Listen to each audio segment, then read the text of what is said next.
We are on our textbook and we are in the Zhou dynasty. Zhou is a kingdom, and in the Zhou dynasty there's this kingdom called the Zhou, of course, and there's other kingdoms, competing kingdoms across this region, a wider area, right? They sometimes work with the Zhou, competed with the Zhou, and this is ups and downs of this is power struggles, right? That makes the politics among them very complicated, and also at the time, right? Because it's not easy to govern a place, to even harder to govern a wider volume of land. So what system should I employ to build a wider centralized government, just like the ones that we will see later? The Qing Emperor unified the entire mainland, a bigger area of mainland China.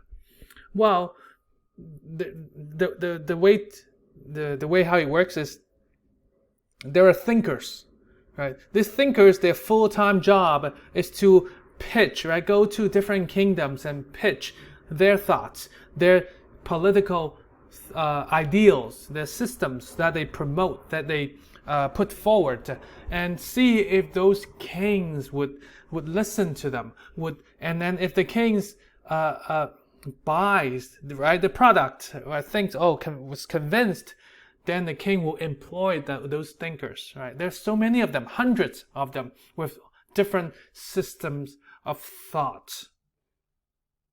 Like Moism suggests to not fight, suggests a peaceful interaction.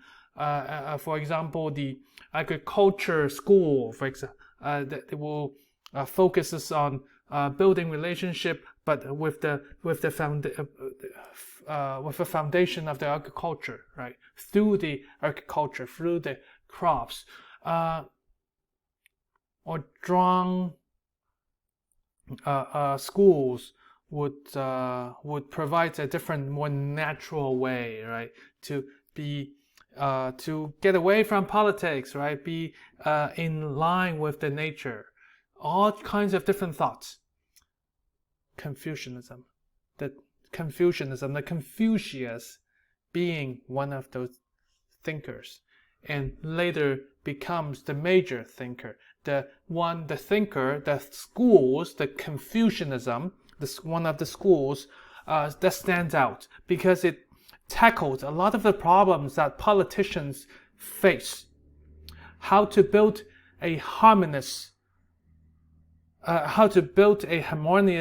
world, harmonious country, how to govern the people so that they live in harmony, not fight, no wars. That's what I want, right? Confucianism gained momentum, gained popularity at this time. And why am I showing you this picture right here? Well, if I can draw your attention to the bronze, right? This is people they make bronze to all kinds of functions, all kinds of reasons. The elite family, they make the bronzes as ritual vessels, to participate in their rituals, so that they communicate with the heaven, with their ancestors. That's easy. But what we want to get from artworks is the narrative. Right? What kind of story they want to tell? What kind of story they want to represent on the vessel? For example, in this vessel called the hu, which is a food container, which is a wine container. Okay.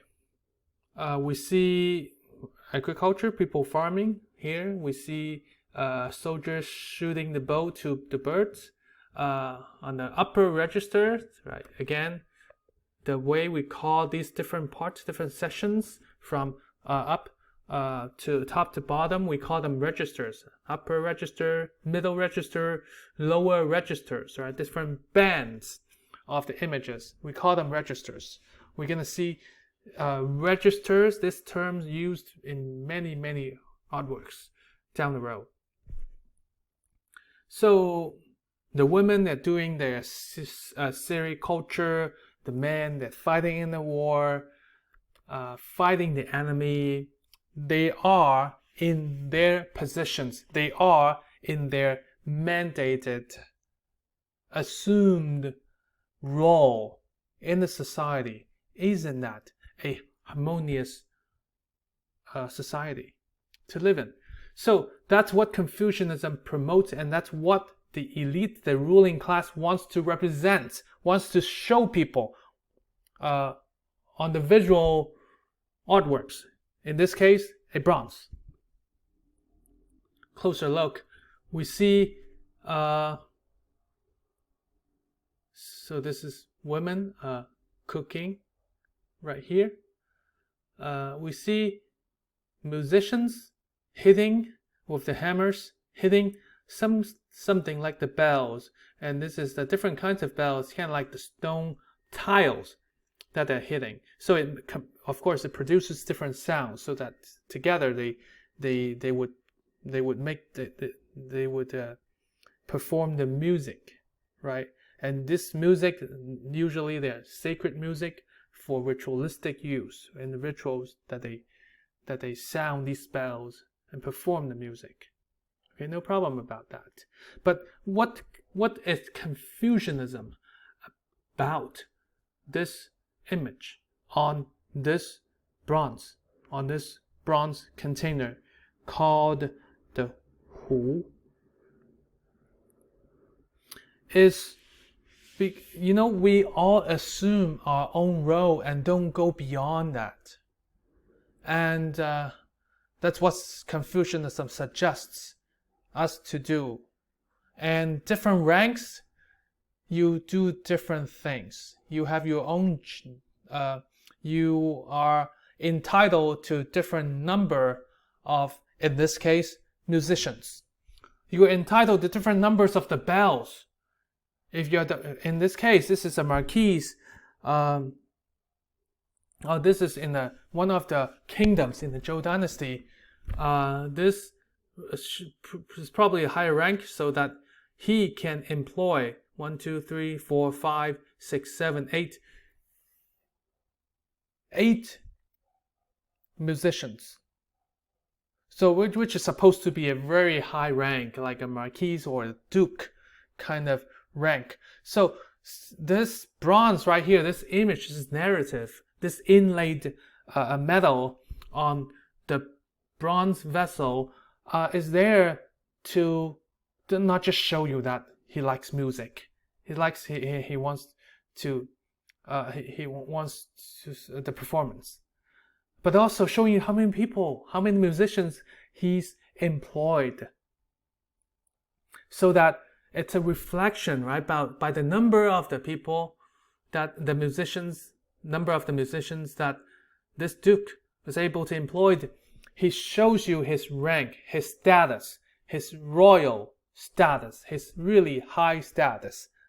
That's information that he's trying to cater to you, and we need to receive it through visual analysis.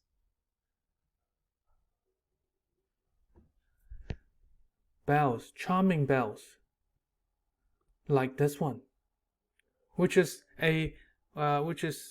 on your notebook as well, and a set of bells that produce music, and with those musicians employs maybe 3 or up to 8, like we show, like in the images which is shown. Musicians with a long stick to hit the different bells and the different parts of the bells to produce different sounds. Meticulously, very advanced bronze engineering employed to produce the different sounds to create that music. And what's the point of creating that music? Is it for pure entertainment? No, I'm showing you the rank, right? Because in Confucianism, Even Confucius, or in the dialect, right? This is very the Bible in Confucianism, this classics in book in Confucianism says in writing that it the perfection, for example, the harmony establishes with ritual, but completes with music. So the music has a sacred role in this. And plus, we have the number, right? You get to choose the different numbers of the bells. The number of the musician is designated, and through this numbers, the Confucianism is trying to put order in the different hierarchies. And that's the way to keep the society in a harmonious status.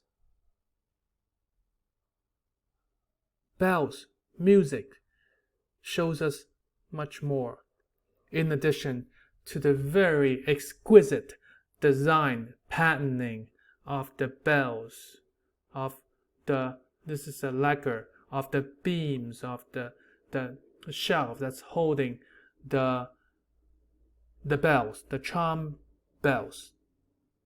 This is from the Zhou Dynasty.